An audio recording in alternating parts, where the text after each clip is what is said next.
Саламатсыздар ма, YouTube каналының көрермендері. Бүгін сіздермен қазанға қақпағына нан жағу тәсілімен бөлісем. Өте керемет, тандырға жапқандай болады. Лайк басып, комментарий жазып отырыңыздар. Бізге керегі су, ұн, дрожь, сұйық май, шекер, тұз. Қарапайым нан жабамыз. Бірінші еректен ұнымызды өткізіп аламыз. Жақсылап бәрін өткізіп аламыз. Суымызға дрожьды, шекерімізді салып араластырып аламыз. Міндетті түрде жылы су болу керек.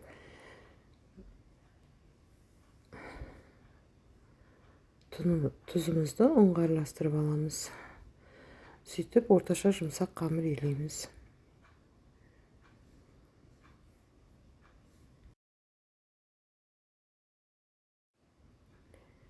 Сұйық майымызды құйып аламыз. Сөйтіп жақсылап илейтін боламыз.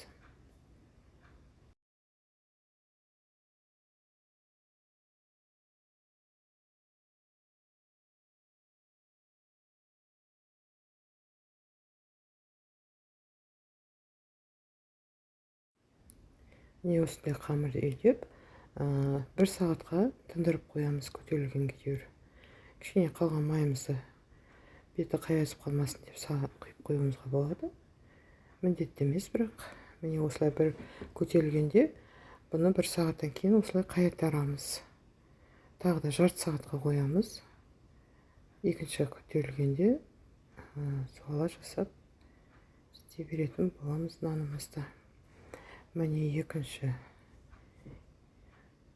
мәрте көтерілді. Енді бұны бізге 2 нанға елегенмін. 2-ке бөліп, суалап, тағы да рассекаға қойып қоямыз кішкене. Жасалу оңайлау болады рассекада тұрған нанның. Міне көтерілді кішкене.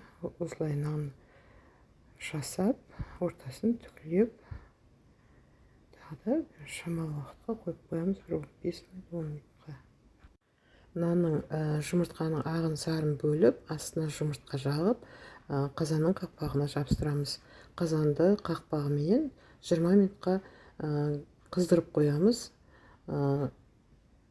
Мінекей қызған қақпағымыздың үстіне ақ жағын жағып қойдық. Енді бетіне сары жағамыз.